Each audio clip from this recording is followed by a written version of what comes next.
I believe that if we are honest with ourselves, that the most fascinating problem in the world is, who am I? What do you mean? What do you feel when you say the word I myself.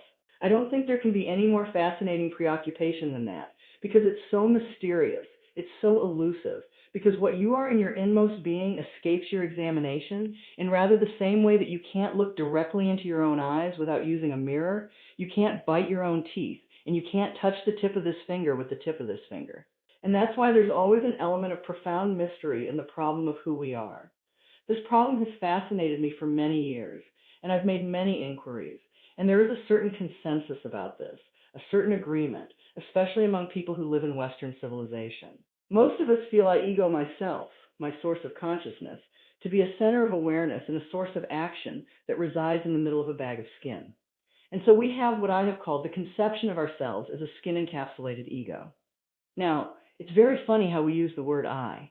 We don't say, I beat my heart, in the same way as we say, I walk, I think, I talk. We feel that our heart beats itself, and that has nothing very much to do with I. In other words, we don't regard I, myself, as identical with our whole physical organism. We regard it as something inside it. And most Western people locate their ego inside their heads. You are somewhere between your eyes and between your ears, and the rest of you dangles from that point of reference. It is not so in other cultures. When a Chinese or Japanese person wants to locate the center of himself, he points here to what Japanese call the kokoro, or the Chinese call shin, the heart mind. Some people also locate themselves in the solar plexus. But by and large, we locate ourselves behind the eyes and somewhere between the ears.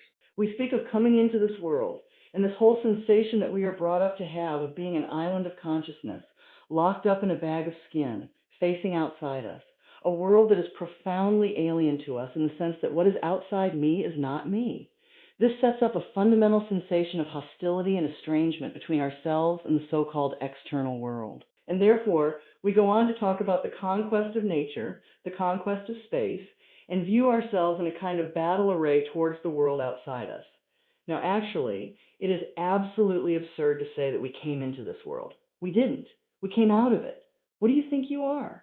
Supposing this world is a tree. Are you leaves on its branches, or are you a bunch of birds that settled on a dead old tree from somewhere else? Surely, everything that we know about living organisms from the standpoint of the sciences shows us that we grow out of this world, that we, each one of us, are what you might call symptoms of the state of the universe as a whole.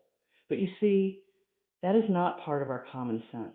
Western man has for many centuries been under the influence of two great myths. When I use the word myth, to me, the word myth signifies a great idea in terms of which man tries to make sense of the world. It may be an idea, it may be an image. Now, the two images which have most profoundly influenced Western man are, number one, the image of the world as an artifact, like a carpenter's table or a jar made by a potter. Indeed, in the book of Genesis, there comes the idea that man was originally a clay figurine made out of the earth by the Lord God, who then breathed into this clay figurine and gave it life. And the whole of Western thought is profoundly influenced, through and through and through, by the idea that all things, all events, all people, all mountains, all stars, all flowers, all grasshoppers, all worms, everything are artifacts, and they have been made. And it is therefore natural for a Western child to say to its mother, "How was I made?" That would be quite an unnatural question for a Chinese child, because the Chinese do not think of nature as something made. They look upon it as something that grows, and the two processes are quite different. When you make something, you put it together, you assemble parts, or you carve an image out of wood or stone, working from the outside to the inside. But when you watch something grow, it works in an entirely different way. It doesn't assemble parts. It expands from within and gradually complicates itself, expanding outwards, like a bud blossoming, like a seed turning into a plant. But behind our whole thought in the West is the idea that the world is an artifact, that it is put together by a celestial architect, carpenter, and artist, who therefore knows how it was done. Because as we have, in popular theology, understood the Lord God, He is the mastermind who knows everything. And if you ask the Lord God exactly how high is Mount Whitney to the nearest millimeter, He would know exactly like that and would tell you. Any question?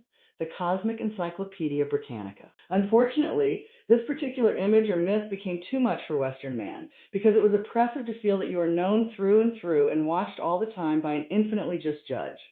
Everywhere is this eye watching, watching, watching, watching, watching, and judging you, so that you always feel you're never really by yourself. But the old gentleman is observing you and writing notes in his black book. And this became too much for the West. It became oppressive. They had to get rid of it.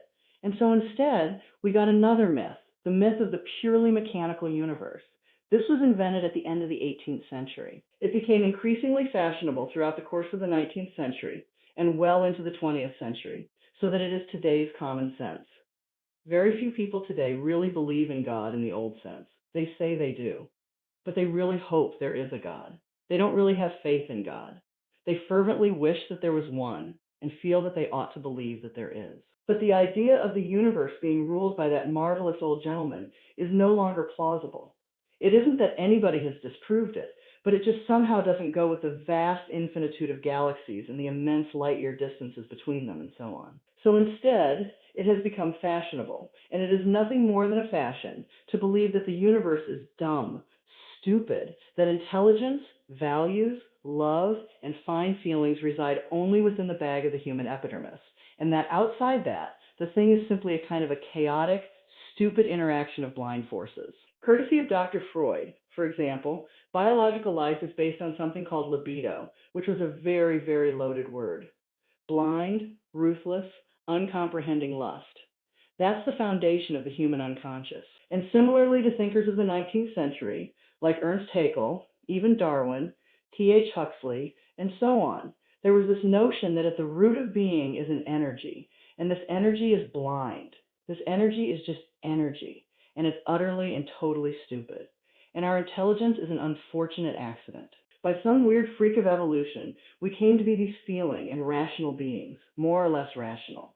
And this is a ghastly mistake, because here we are in a universe that has nothing in common with us, that doesn't share our feelings, has no real interest in us. We're just a sort of cosmic fluke. And therefore, the only hope for mankind is to beat this irrational universe into submission and conquer it and master it. Now, all this is perfectly idiotic. If you would think that the idea of the universe as being the creation of a benevolent old gentleman, although he's not so benevolent, he takes a sort of, this hurts me more than it's going to hurt you, sort of attitude to things. You can have that on the one hand, and if that becomes uncomfortable, you can exchange it for its opposite, the idea that the ultimate reality doesn't have any intelligence at all. At least that gets rid of the old bogey in the sky, in Exch. Aims for a picture of the world that is completely stupid. Now, these ideas don't make any sense, especially the last one, because you cannot get an intelligent organism such as a human being out of an unintelligent universe.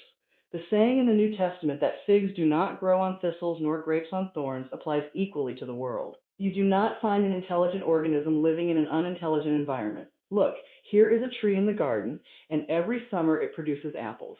And we call it an apple tree, because the tree apples. That's what it does. All right, now here is a solar system inside a galaxy. And one of the peculiarities of this solar system is that at least on the planet Earth, the thing peoples in just the same way that an apple tree apples. Now, maybe 2 million years ago, somebody came from another galaxy in a flying saucer and had a look at this solar system. And they looked it over and shrugged their shoulders and said, just a bunch of rocks. And they went away. Later on, maybe 2 million years later, they came around and they looked at it again. And they said, excuse me, we thought it was a bunch of rocks, but it's peopling. And it's alive. After all, it has done something intelligent. Because, you see, we grow out of this world in exactly the same way that the apples grow on the apple tree. If evolution means anything, it means that. But you see, we curiously twist it. We say, well, first of all, in the beginning, there was nothing but gas and rock, and then intelligence happened to arise in it, like a sort of fungus or slime on the top of the whole thing. But we are thinking in a way, you see, that disconnects the intelligence from the rocks. Where there are rocks, watch out. Watch out, because the rocks are going eventually to come alive, and they're going to have people crawling over them. It's only a matter of time. Just in the same way as the seed, the acorn, is eventually going to turn into the oak, because it has the potentiality of that within it. Rocks are not dead. You see, it depends on what kind of attitude you want to take to the world. If you want to put the world down, you say, oh, well, fundamentally, it's only just a lot of geology. It's a stupidity. And it so happens that there's a kind of a freak comes up in it, which we call consciousness. And that's an attitude that you take when you want to prove to people that you're a tough guy, that you're realistic, that you face facts, and that you don't indulge in wishful thinking. It's just a matter of role playing, and you must be aware of these things. They are fashions in the intellectual world. On the other hand, if you feel warm-hearted towards the universe, you put it up instead of putting it down. And you say about rocks, they're really conscious, but a very primitive form of consciousness. Because after all, when I take even this crystal here, which is glass, and go, well, it makes a noise. And that response, that resonance, is an extremely primitive form of consciousness. Our consciousness is much more subtle than that. But when you hit a bell and it rings, you touch a crystal and it responds. Inside itself, it has a very simple reaction. It goes jangle inside, whereas we go jangle with all sorts of colors and lights and intelligence, ideas, and thoughts. It's more complicated, but both are equally conscious, but conscious in different degrees.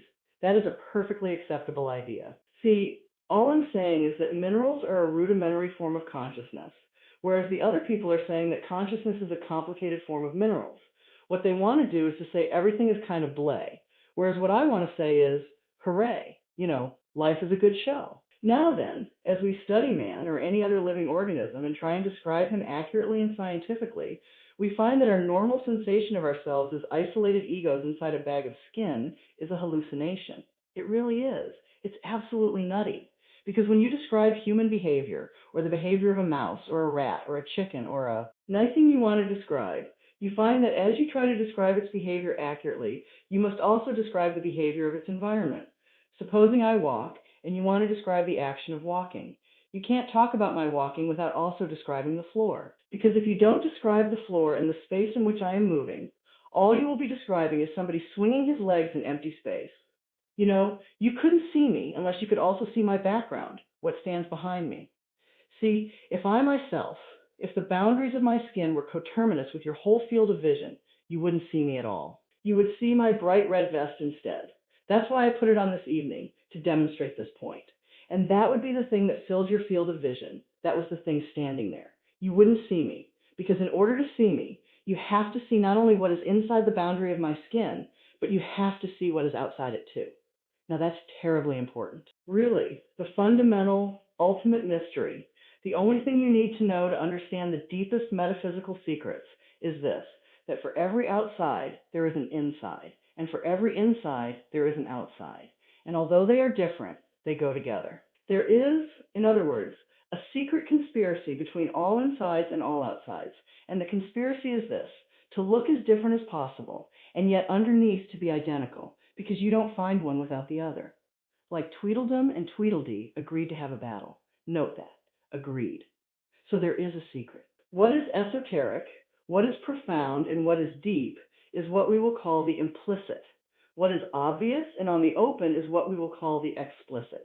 And I in my environment, you in your environment, are explicitly as different could be, but implicitly you go together. And this is discovered by the scientist when he tries, as the whole art of science is to describe what happens exactly. And when he describes exactly what you do, he finds out that your behavior, is not something that can be separated from the behavior of the world around you. He realizes then that you are something that the whole world is doing. Just as when the sea has waves on it. All right, the ocean is waving, and so each one of us is a waving of the whole cosmos, the entire works, all there is. And with each one of us, it's waving and saying, yoo-hoo, here I am, only it does it differently each time, because variety is the spice of life. But you see, the funny thing is, we haven't been brought up to feel that way. Instead of feeling that we, each one of us, are something that the whole realm of being is doing, we feel that we are something that has come into the whole realm of being as a stranger. When we were born, we don't really know where we came from because we don't remember. And we think when we die, that's just going to be that. Some people console themselves with the idea that they're going to heaven, or that they're going to be reincarnated, or they're going to summer land, or something, People don't really believe that. For most people, it's plausible. The real thing that haunts them is that when they die, they're going to sleep and never going to wake up. They're going to be locked up in the safe deposit box of darkness forever. But that all depends, you see, upon a false notion of what is oneself. Now, the reason why we have this false notion of ourselves is, as far as I can understand it, that we have specialized in one particular kind of consciousness. Being very general and rough, we have two kinds of consciousness. One I will call the spotlight, and the other the floodlight. The spotlight is what we call conscious attention, and that is trained into us from childhood as the most valuable form of consciousness. When the teacher in class says, pay attention, everybody stares. It looks fast at the teacher like that. That's spotlight consciousness, fixing your mind on one thing at a time, conch, and trait. And even though you may not be able to have a very long attention span, nevertheless you concentrate. You use your spotlight, one thing after another, flip, flip, flip, flip, flip, flip, flip, like that. But we also have another kind of consciousness, which I'll call the floodlight. For example, you can drive your car for several miles with a friend sitting next to you, and your spotlight consciousness will be completely absorbed in talking to your friend. Nevertheless, your floodlight consciousness will manage the driving of the car, will notice all the stoplights, the other idiots on the road, and so on, and you'll get there safely without even thinking about it. But our culture has taught us to specialize in spotlight consciousness and to identify ourselves with that form of consciousness alone. I am my spotlight consciousness, my conscious attention. That is my ego. That is me. And very largely, we ignore the floodlight. Now, the floodlight consciousness is working all the time. Every nerve end that we have is its instrument.